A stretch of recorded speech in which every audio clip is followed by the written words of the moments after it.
শুরুর আগেই ভেঙে পড়ল চড়ক কাঠ। নমস্কার, বিশেষ একটি খবরে আমি অদিতি পান। ঘাটাল মহকুমার বিভিন্ন এলাকায় গাজনের সময় চড়ক কাঠ ভেঙে পড়া যেন এক নিয়মিত ঘটনা হয়ে দাঁড়িয়েছে। এবছর পয়লা বৈশাখে দাসপুর থানার গোপালপুর গ্রামে সন্ধ্যায় চড়কের আয়োজন করা হয়েছিল। প্রত্যক্ষদর্শীরা জানান, চড়ক কাঠ স্থাপন করে ট্রায়াল দেওয়া হচ্ছিল, ঠিক তখনই কাঠটি ভেঙে পড়ে।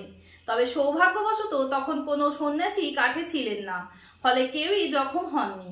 গাজন কমিটির পক্ষে রমণী মাইতি জানান, দুর্ঘটনার পর নতুন করে চড়ক কাঠ তুলে চড়কের আয়োজন আর করা হয়নি।